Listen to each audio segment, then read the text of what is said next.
organization. It's a movement. We're talking about unity. We're talking about unity.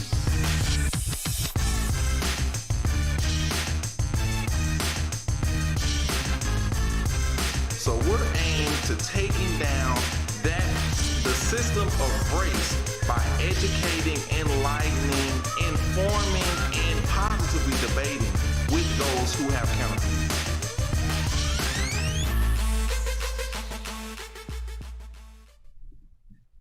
It's February already, and it's time to talk about unity. I'm your co-host, Richard Jennings, and we're glad to have you here today. Hey, I'm Carlen Charleston. I'm glad to have Richard here. Richard was caught in that H-Town traffic today, so we just got him in at the last minute, but we're ready to go now. And it's our privilege to bring you a show that was really born to talk about unity, and we will surely do that today as we introduce our special guest. And it's just, I'm so excited today about having him here. I want to welcome to our show the author of a recently released work, The Fallacy of Race. I want to welcome to our show Barrington Allen. Welcome aboard, Barrington. Oh, so glad to be with you, Carlen. So glad to be with you, Richard. Glad you made it through the traffic and that you're alive and well. Can't stop a good man, apparently. Can't stop a good man. Yeah, so we're really glad to have you. And I know we're going to run out of time today because we got so much to talk about. We got a little bit of time. And so I really want to get right into some of the things that we want to talk about. Now, can you start out with giving us a little of your background and what brought you to write this great book, The Fallacy of Race? So I was in the middle of writing another book, and it's called Total Life Victory. And it's basically our marriage restoration story of my wife and me, and how I was in the music business, and that took a toll on our marriage, and it nearly dissolved about 20 years ago, but the Lord pieced us right back together. And it's essentially a story about why we must seize the kingdom of God and how to apply the kingdom of God to every area of life, namely your relationship with God. And then you take that power and strength in your relationship with God and send it straight to your family, your marriage. So while I was writing this book and getting ready to release it, in the middle of editing, George Floyd happened. And my heart sank. I've been resonating with this message about the fallacy of race, that race is a concept that does not exist. It was created to subjugate people. I've been resonating with this for about 15 to 17 years.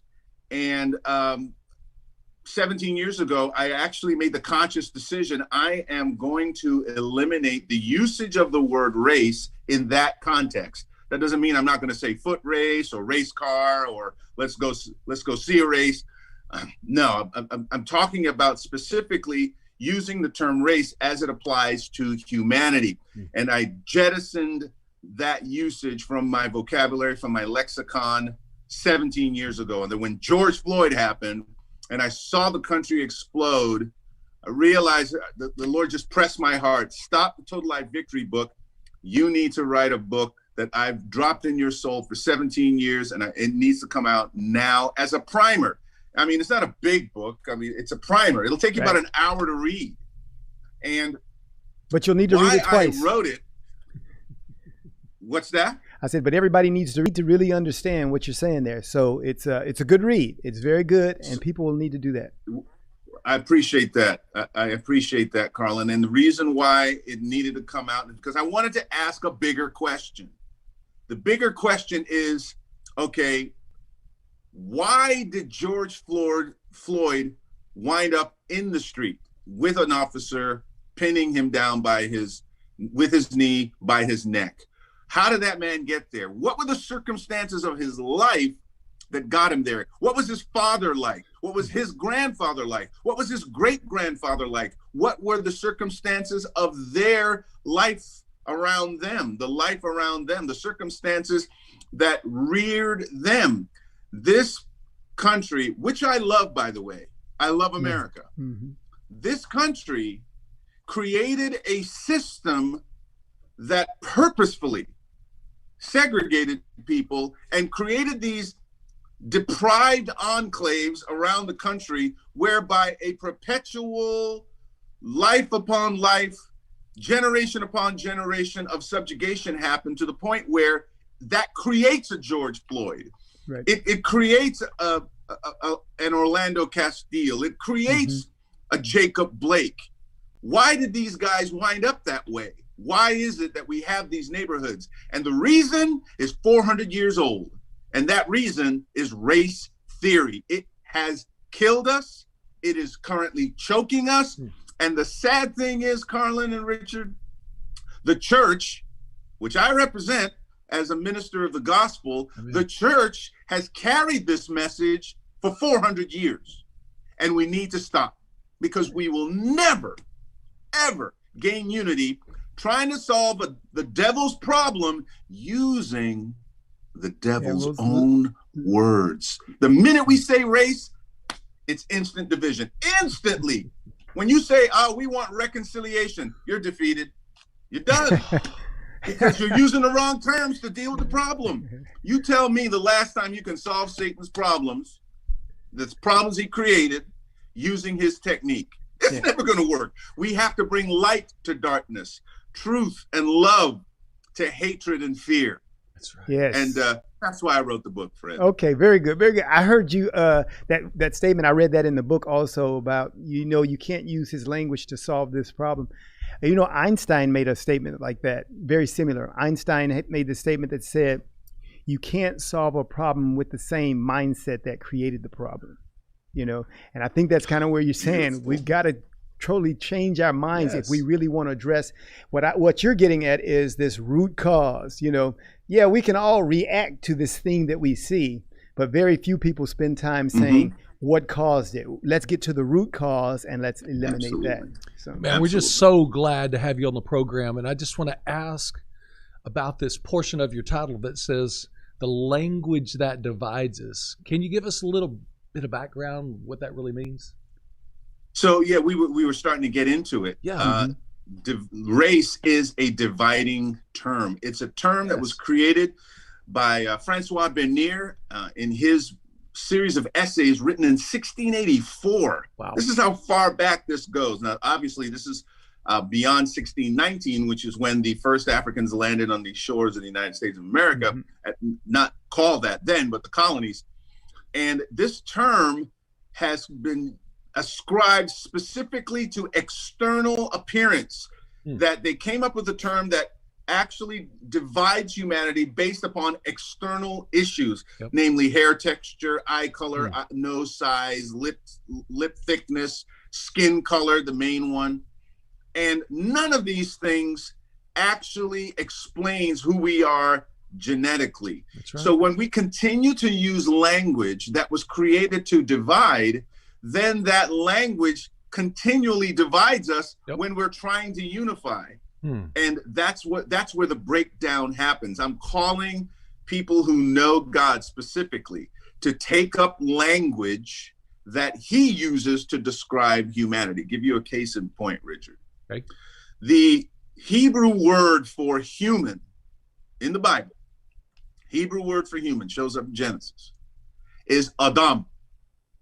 It's literally pronounced Adam. In Hebrew, when you say human, you're going to say Adam, which is akin to Adam. That's exactly what it means. It means Adam. All humanity comes from Adam, which is what motivated Paul to say, from one blood created he all the ethnicities. Now, I have no problem with ethnicities. I love ethnicities. Sure. If you have a problem with ethnicities, then you're going to have a problem with wanting a croissant and wanting a taco, because you can't go to Mexico to get a croissant. The French and the Austrians make that, and they make them very well.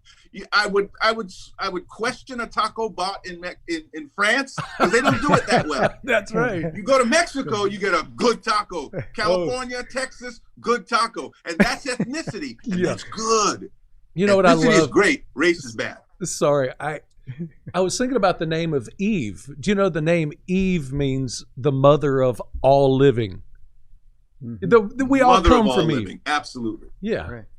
You talk about race all theory. Come from these ancestral parents.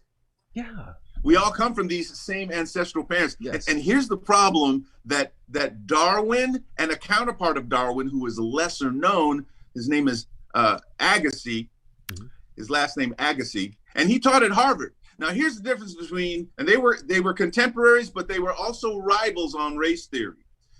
Darwin's theory on race, most people kind of know that, so I'm going to spend a little time on Agassiz. Okay. And Agassiz, not from America, but taught at Harvard and in the zoology department there.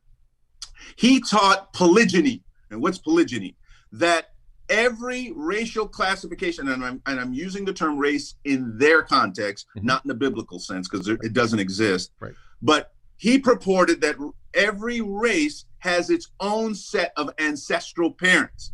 So the Chinese, they got their own ancestral parents. The Africans, they have their own. The Europeans, well, we claim Adam and Eve. So the biblical narrative is where Europeans came from. And okay, there we go. Now that's a farce as well. And the African, the Indian, and so forth, each one of them has their own set of ancestral parents, thus the term polygyny, poly meaning many. Darwin believed in monogamy, but it was not biblical monogamy, it was secular monogamy. What's secular monogamy? It's a term that I've coined. Secular monogamy means all living things come from the same ancestral parents. Well, who are they, Darwin? Oh, that brings me to Mr. and Mrs. Amoeba. And Mr. Amoeba came out of the sludge and magically created a female counterpart. And from that, we have all living things, including a human, a humpback whale, a bug, an alligator. So man really is nothing more than an evolution in this really long stream of the ancestors of Mr. and Mrs. Amoeba. Now that's ridiculous. That's a huge stretch of faith. Yeah, and that's really good. Ridiculous to believe that. Let's do this. We're gonna come back. Hold right there, because I'm gonna want you to go over that again, so our listeners can get that, because you laid down those fundamental things where we start from, which most people call race the evolution of Darwinism or social Darwinism, because they're talking about exactly what you just said, how we took what Darwin did and we moved it into the social area, and that's how we allow race to evolve. So we're going to take a radio break here for commercials, and you're going to come back, start right there, and go over that again for us. See, it's just like I was talking about your book. You got to read that thing 2 or 3 times so we can make sure we get it, because I think that's going to be the way that we get to the American citizens. That is, because they hear this, they've got to marinate in it, then they can understand it, and we can make some change. So awesome. We'll be right back after this.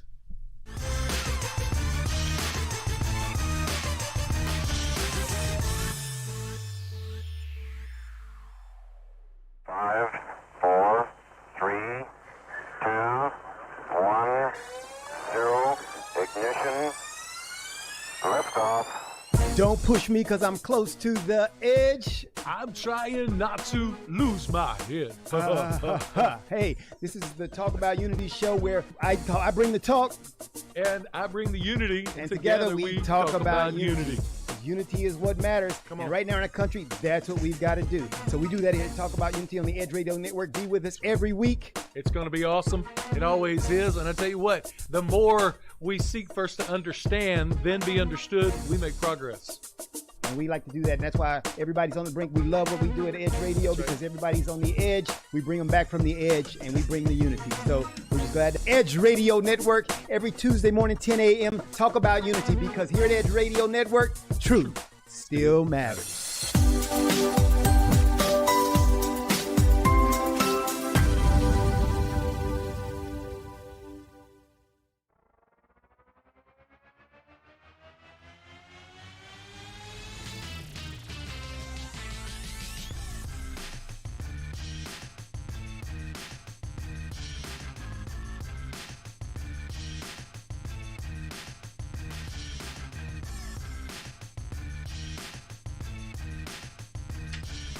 Welcome to Talk About Unity, and we've got a great guest today. We've got Barrington Allen in here talking about his latest work, The Fallacy of Race, which is really a precursor to, you'd say, his greatest work. And so he was talking about something before we went to break, and he was talking about Darwin and Agassiz and the role that they played in evolving this race concept. So continue, or actually reiterate some of that again so that listeners can hear that again, and we'll transition from there. So Louis Agassiz was he's a zoology professor at Harvard in the 19th century, excuse me. And he believed that every people group on the planet had their own set of ancestral parents, the Asian, the African, the European and such. And you know, if that were true, gentlemen, then according to the Bible, we would therefore need a virgin birth and Messiah on 7 different continents, if that were true. But we only have one Messiah. His name is Yeshua in Hebrew, yes. Jesus in Greek.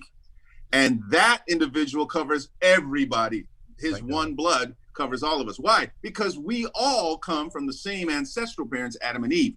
Now, here's where it gets problematic with Charles Darwin, because Charles Darwin wrote the work Origin of Species, but that wasn't the full title. The full title was Preservation of Favored Races. He picked up the term that Francois Bernier used, and it then perpetuated and launched us into a foul 20th century with that term. Now, Francis Galton is the cousin of Charles Darwin. Mm-hmm. Why is that name important? Because Francis Galton is the father of eugenics, the eugenics movement. He wrote a work called Hereditary Genius, and even suggested that people of different races should not mix and thereby pollute and dilute the primary race, which is white. Now, that's how he thought. And that's social Darwinism, because he knew what his cousin had written. And he said, you know what? I'm going to borrow that construct and overlay it upon humanity and sociology. And thus was the birth of eugenics, the eugenics movement, which, of course, Margaret Sanger was a chief proponent of, with her foul work now called Planned Parenthood, initially called the Birth Control Review. All of that is based in race theory. Hitler's foul work of decimating the Jewish community in Europe, his work based on Aryan supremacy and race theory, was the underpinnings that led to the thing that we now know as the Holocaust. 6 million Jews died, and multiple other millions died in that as well. So get the book. You can go to the fallacyofrace.com to pick up the book. It's available on Amazon as well. The fallacyofrace.com. I encourage you, your dear listeners, to pick up the information and get it into the hands as many people as possible, because we've got to end this thing. And when I launched it on Facebook and you pinged me, Carlen, I was overjoyed. Lord, I'm not alone. There's another warrior on the battlefield. And now I met Richard. Yes. So many others. So God's doing something, and he has graciously put us at the tip of the spear. And I really enjoy taking the hill with you, friend. We're going to do this thing. Basically, what we're asking, and this is not my own, this is not my quote. This comes from the video you suggested to me, Carlen, and it's great.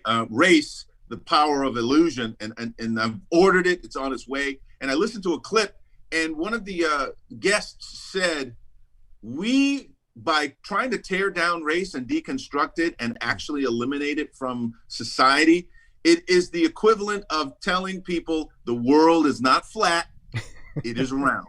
It is round. It's a Herculean task, but I believe we can do it, gentlemen. We can do it. Very good.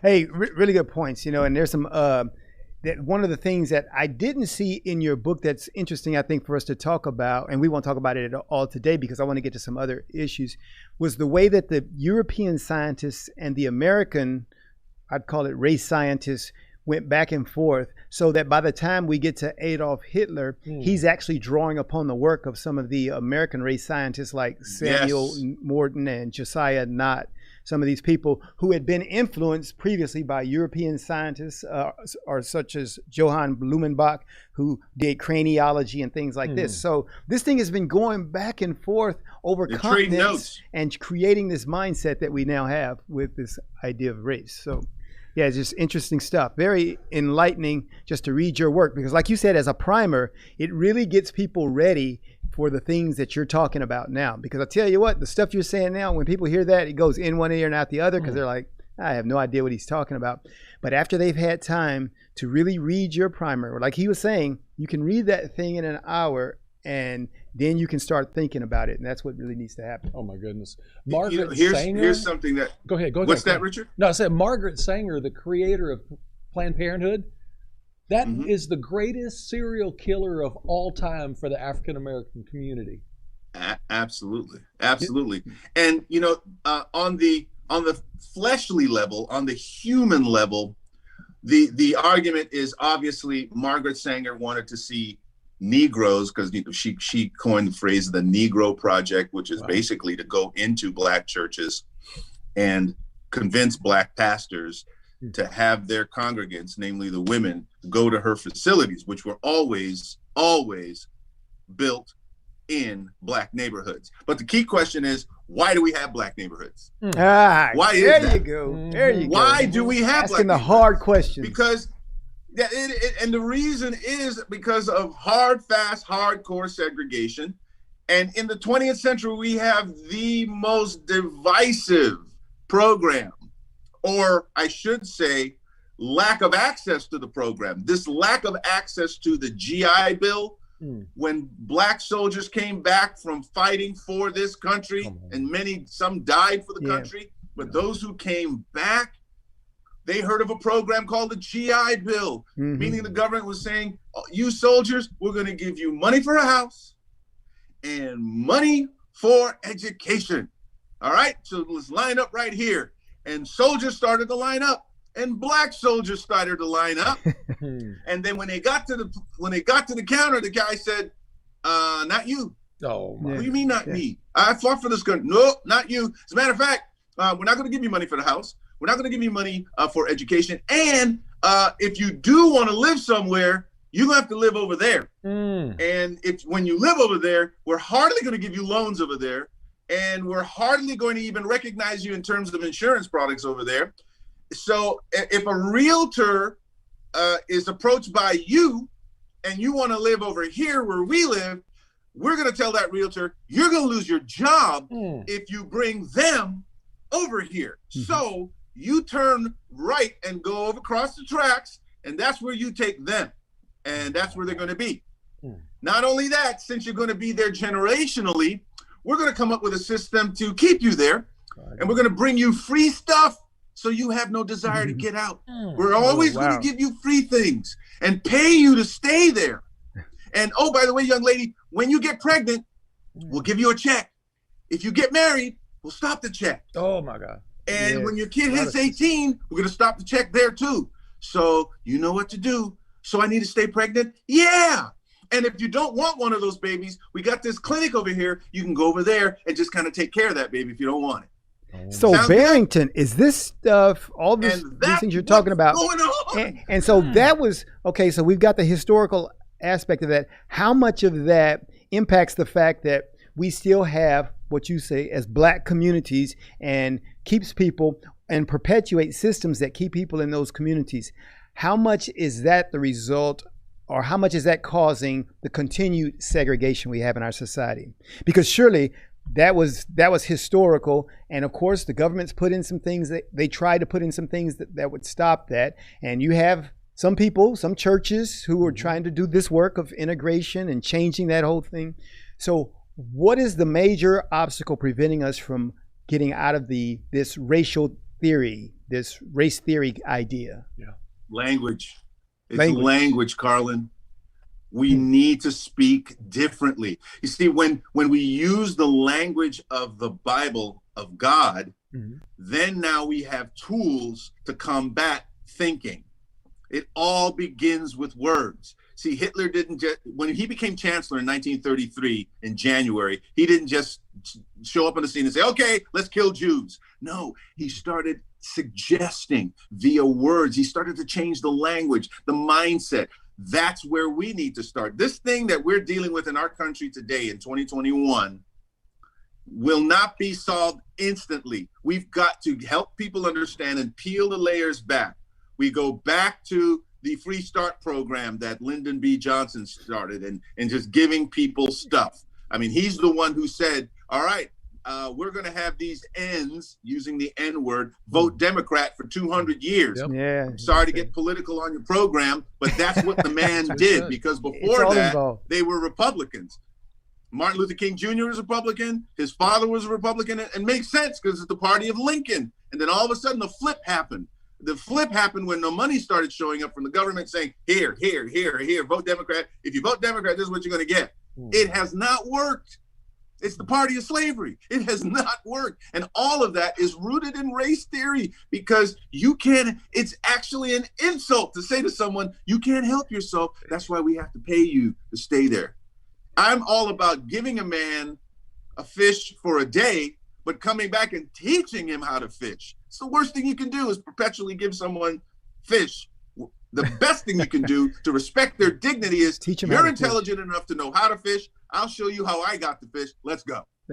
Outstanding. Well, I tell you what, we don't have enough time because you got to go to another meeting. But I want you to just finish up, because I know you got another meeting to go to. We're going to have you back, though, because you should be on the show every week, basically. I need this man in my life. Come on. Yeah. By the way, Richard's a local pastor here as well. Are you need you a job? really? I need an associate pastor. Oh man, I'm on assignment right now. Ultimately, you should be co-pastor in the church. Yeah, big co-pastor. That's right. No, Richard, you've got services going on this Sunday, right? Yes, sir. All right, I'm coming to town actually to Katy. I have an event at a church, Powerhouse Church. I'm going to be there 9 a.m., 10:30, 12:15. It's in Katy, Texas, and I'm going to be talking about Israel there. But please make sure Carlen gives you my information, because we need to stay connected and we can talk about some things. We might have a trip to Israel for you. So let's chat about that. This month, I'm talking about the acceleration of transformation, and you, my sir, are exactly what we need to hear. So, okay, your last question there, Barrington. Your last question before you get out of here. What do you hope happens with people, in people, through people, after they read The Fallacy of Race? That they change the way they speak, which will change the way they think, which will change the way they act, and then we move into empathy. We've got to empathize. We can't just say, "Oh, poor George Floyd, he died. We have to change that." Which is understandable, but we have to empathize with the generational trauma that is within a community of people. For example, let's say we're all neighbors. 3 of us are neighbors, and there's 7 other houses as well. So 10 houses on this one block. And all of a sudden we hear of a fire at one of the 10 houses. Now, we're all good neighbors to each other. When we see the house on fire, I leave my house, you leave your house, Richard, you leave yours, and we rush to the house that's on fire. And we don't say, well, hey, my house matters too. My house matters. Well, we know your house matters. Sure. Well, right now, this house is on fire. Let's focus on it. Put the fire out there and help this person rebuild.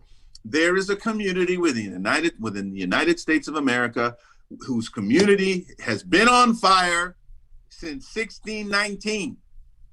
Been on fire. I'm not saying it is to the detriment of other ethnicities. Of course not. To the King of Heaven, all life matters. Yeah. But I am suggesting we should have a degree of empathy to understand, okay, how did George Floyd get here? Why is he here? Oh my goodness. The Head Start program did that. The GI Bill did that. You kidding? Margaret Sanger is based on race theory. Agassiz taught that. Are you kidding me? Charles Darwin taught that. Judge Taney in the Dred Scott decision, he thought that way. My last point here, and I want to share this with you. We do go over time. I still have about another 5 minutes. I am thankful for America's core documents. I didn't mention this in the book, but it does beg mentioning here. Because we went all the way back to a problem. George Floyd didn't just wind up there. There was a system or a series of events that have spanned 400 years that produced where he was. When it comes to this nation's core documents, it was written by imperfect men. They were imperfect, but they wrote perfect documents. And yes, I know God was involved in it. Right. Here's why I know. And this came from just the recent research. I went, when I discovered this, I went, oh, dear God, you really were involved in writing these documents through these men. Here's how. The Bill of Rights, no mention of race. Mm-hmm. Could it have been mentioned? Absolutely. These guys were steeped in it. It was all around them. The Declaration of Independence, written by a man who owned slaves and impregnated one of them, as we now know. Mm-hmm. The Constitution, written by men who owned slaves. Again, not all of them. And then the Federalist Papers, primarily written by a Caribbean islander, by the way. And that's my ancestry, Caribbean islander, Alexander Hamilton. He was not born in America. He came from the Caribbean, probably spoke with an island accent, with an island link to himself. And they used to make fun of him. They used to make fun of the way he spoke, because he didn't speak with an American accent. He had an island accent. He never mentioned race, and he was an abolitionist of the highest order, Alexander Hamilton. He never mentioned race. So you got four main documents: Bill of Rights, Declaration of Independence, the Constitution, and the Federalist Papers that defended the Constitution. No mention of race. Could they have done it? Yes. The mere fact that race is not mentioned in our core documents proves to me Satan wasn't involved, because if he were, you bet your bottom dollar race would have been in there, because it's his idea. God made sure that word did not show up in the core documents of our country. And it is the thing that allowed Dr. Martin Luther King Jr. to point to these core documents and say, America, you're not living up to your own standard. It was a perfect standard that was created by imperfect men. I don't throw out golf because Tiger Woods went astray. Outstanding. Hey, Barrington, give them the Clubhouse information, because we're going to get on there tonight, right? Clubhouse? We doing Clubhouse? We're doing Clubhouse 7:30 tonight. If you are on Clubhouse, look for Does Race Exist? That's the name of the club. It's going to be Does Race Exist? Richard, I'd love for you to join us as well and be one of the moderators. That would be great. Definitely. Carlen's going to be one. I'm going to be one. And the title of the Clubhouse is Does Race Exist? 400 Years of a Fallacy. Wow. Let's talk about it. So get on Clubhouse. If you're not on Clubhouse and you know someone who is, that's how you're going to have to be invited on it. It's not an open forum, but I encourage you, get on. We're going to be there for I'm going to come on an hour before, just to give people time to get in, and then we'll start the discussion promptly at 7:30. And of course, go to thefallacyofrace.com to pick up the book. And Carlen, thank you. Richard, thank you so much for having this forum and allowing this discussion. You guys are stalwart men of God, and happy to be on the battlefield with you to push back this wickedness that has plagued our country and our society for 400 years. Thank you. And ladies and gentlemen, we present to you Barrington Allen. Outstanding. Glad to have you today. And we'll extend this conversation tonight. That's Clubhouse. And so he'll spend that extra hour he's on trying to get me locked in, because this will be my first entree into Clubhouse. And so thanks for being here. It's and the look new forward hot to thing continuing for this social conversation. media. God bless you, sir. All right. Thank you. And we'll be right back after this. Take care, gentlemen. All right. We'll see you.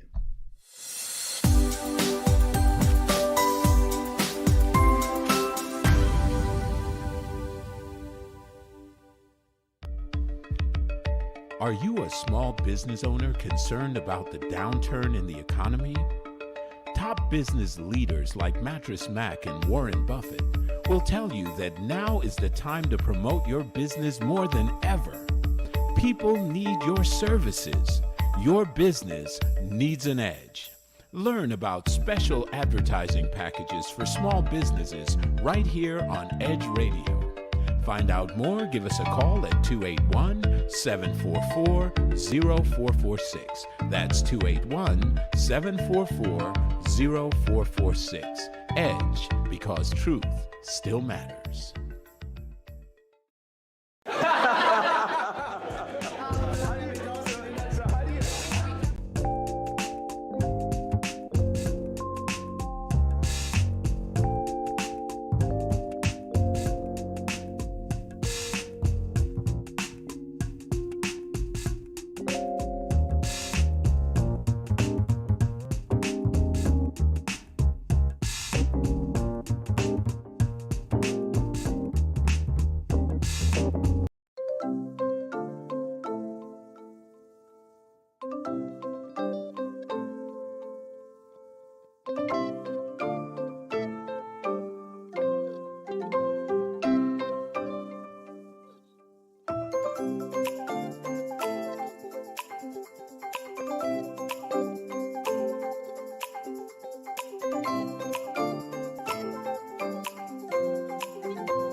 And we're back with Talk About Unity, and we're without Barrington Allen now. You just missed him, and you'll have to rewind or play this thing earlier if you want to see what he said. He dropped some serious knowledge about race theory on us today, coming from his book, The Fallacy of Race. So if you haven't gone to Amazon and picked that out, pick up The Fallacy of Race by Barrington Allen.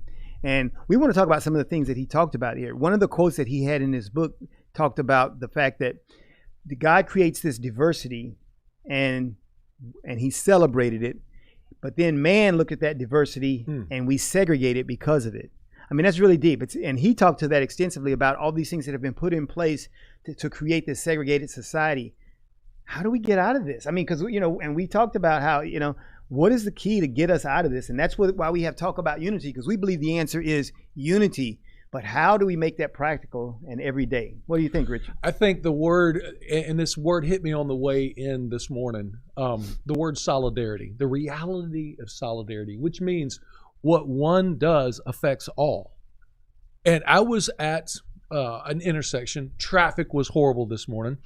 And there was this homeless, I'm going to use race only because I have to explain what I'm saying. A little darker skinned guy.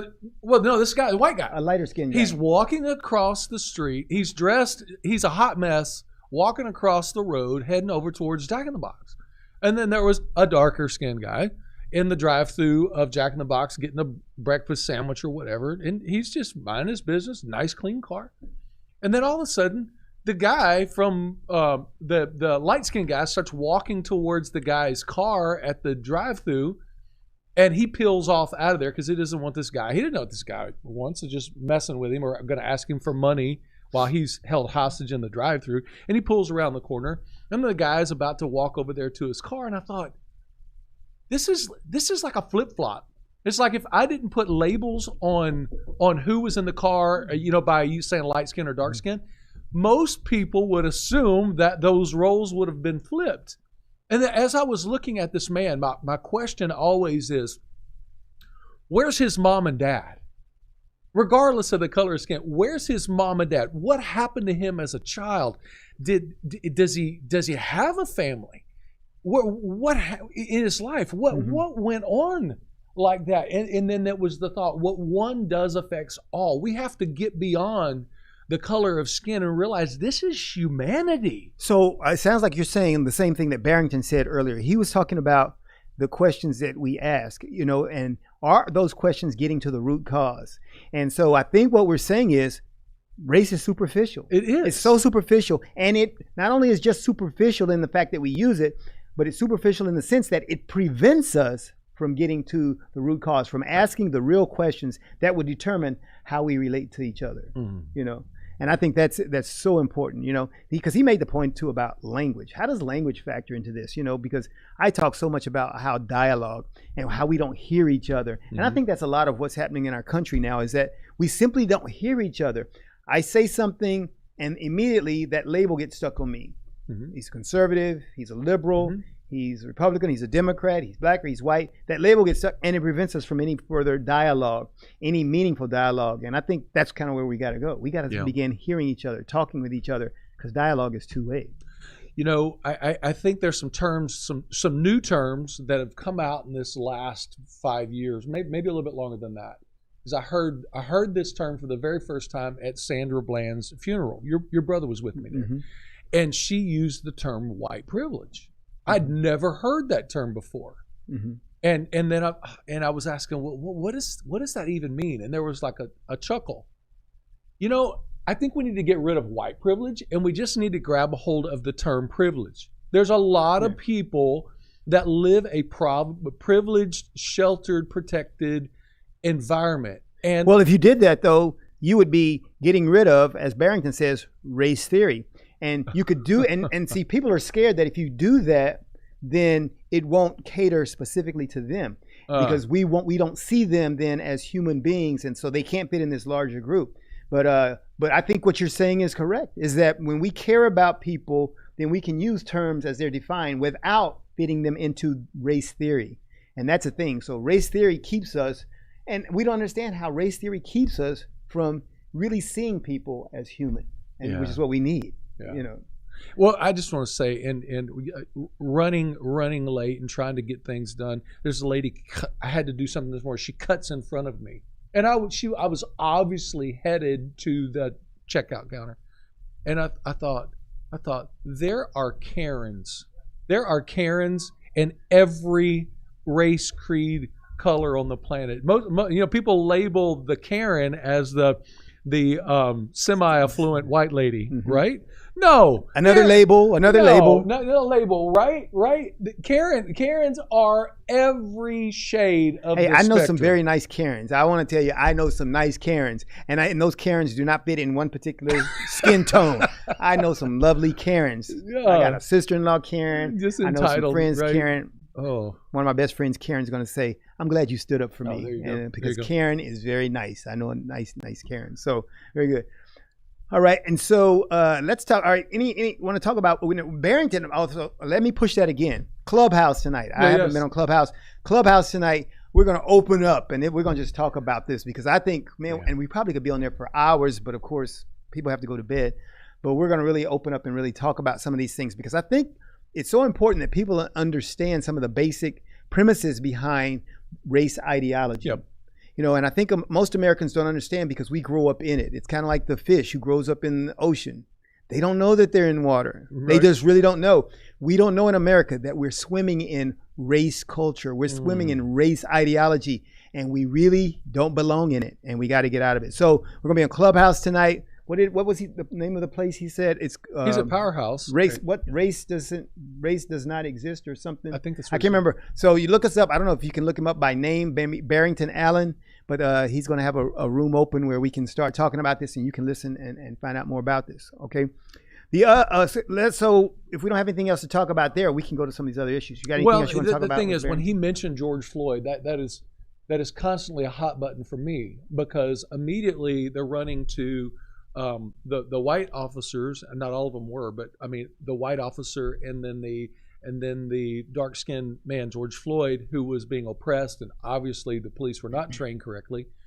But why don't they look at the bigger picture of that as to like what he was saying, Mr. Allen was saying, is that what happened before that moment?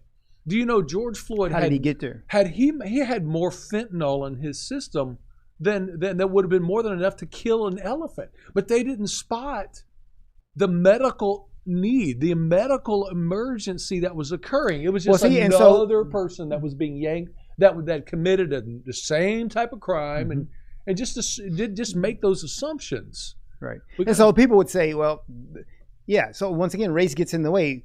If they had seen that this guy had other issues, maybe they would have ministered to those other issues rather than just putting the knee on his neck for 8 minutes and 46 seconds or whatever. Yeah. So maybe that would be the answer I think that people would give for that. And so that's why it's so important that we do away with race ideology so that we can deal with the real issues that are there. Because we need to begin when these things crop up. We need to do a social autopsy of these things.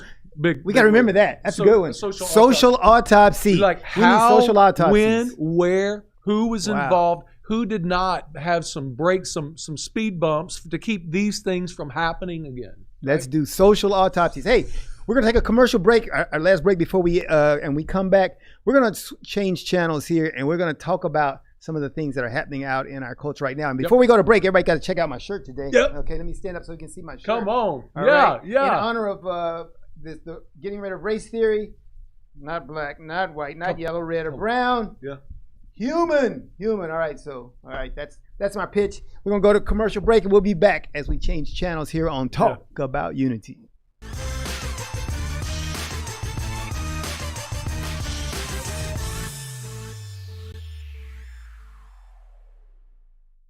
We work our whole lives to support our families. With one accident or illness, it can all be gone in an instant.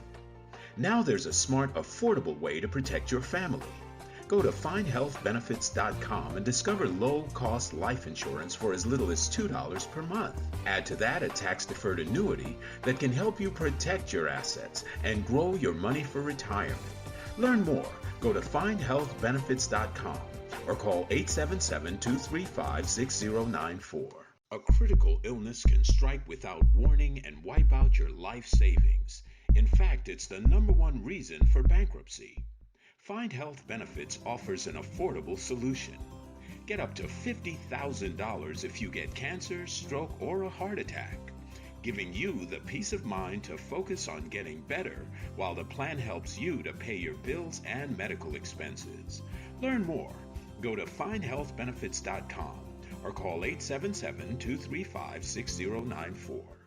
66% of seniors spend more time shopping for cable TV than Medicare plans. Most say because it's just too confusing. Laws change every year. The wrong plan could cost you thousands and prevent you from seeing the doctors you want. Introducing FindHealthBenefits.com. Save time, save money, see specialists without referrals. Go to FindHealthBenefits.com or call 877-235-6094 for this informative brochure. Society is on the edge.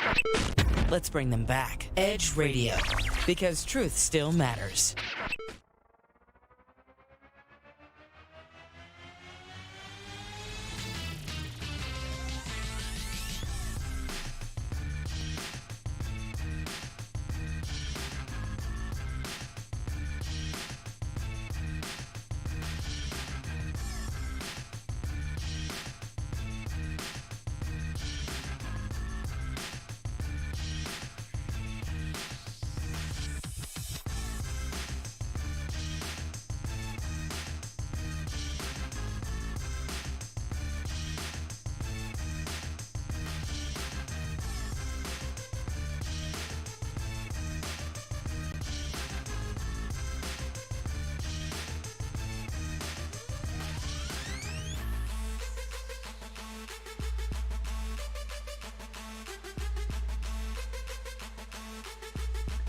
And we're back, and boy, this is a packed day of information and excitement and dialogue, and we got more of that happening tonight on Clubhouse. So go out there, look up Barrington Allen and see the Clubhouse that he's hosting. I'll be in that room, and we're going to be talking about some of these things that we talked about today.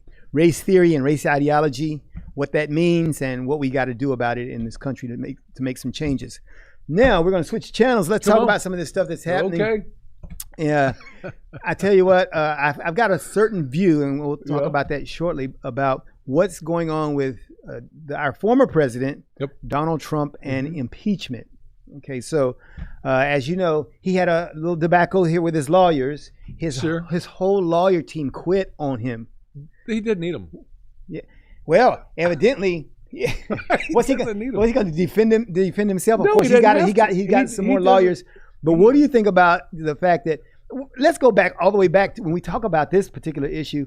Why do you think Donald Trump had to fire so many people? Why? I mean, what's that mentality that says, I fire people, I fire people, I fire people? He is a fast-moving CEO, and part of his nature, his culture, and why he's been so successful is if the people that he hires for important positions, if they are not extreme top producers, he gets rid of them and puts somebody else in. But I think about James Mattis, though, Marine, his defense secretary of defense. He wasn't aligned with his thinking. That's what I mean. And when I say top producing, I'm not saying those results. I'm saying in regards to what he thinks needs to be accomplished. So then, is he one of those people who believes that it's my way or the highway? You don't think just like me? Then so it's almost like he boils himself down to. And this is what I think is the worst when a leader thinks that I have all the answers, and anybody who disagrees with me, you got to go because I know better than you, which he said several times about generals. And he said, I know better than the generals. And I was like,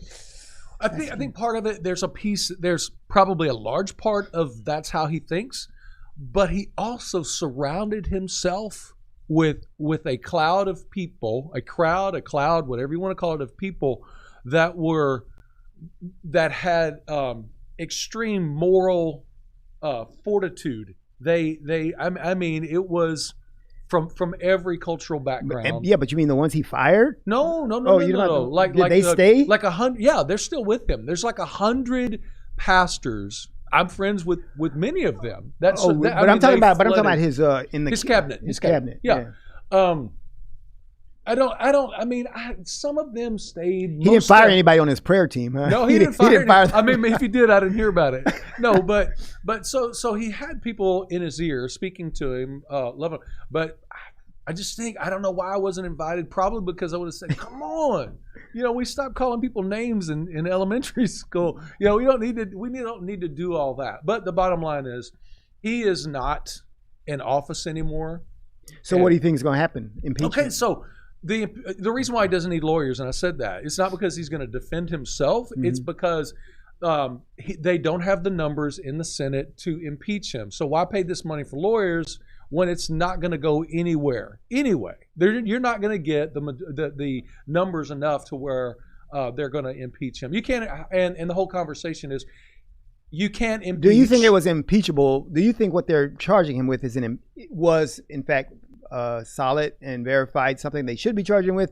And do you think that he would be, if, for instance, if they had the numbers party-wise, would there be an impeachment? I think it would be a huge argument, and I think you're going to find a lot of people in the Democratic Party really pushing away from the table of impeachment based on what they call insurrection. They're going to be pushing back on that because it was Rand Paul brought it up. He said, okay, if we're going to go down this road, and this is the standard of insurrection and getting people kicked out of office, then Maxine, with what she said about if you see those Trump supporters, right, those people in his party, then go to the restaurant, mess them up, right? So that's an impeachable offense. And that's a good segue because now there's this issue with Marjorie Greene, who is a Republican who just came into Congress, and they want to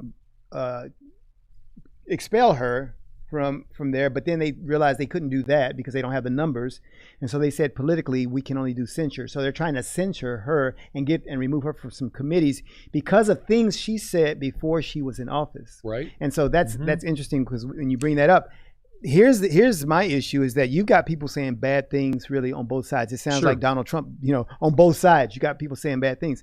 And are we doing the same thing with those people? And I don't think that we are. And I think that they really need to get back to work. I think Congress needs to get to work, and show us some sense of unity. That would be me, the unity guy, saying this, but they need to show us some unity and get back to work. What we're seeing is the can of cancel culture opened now in the political arena.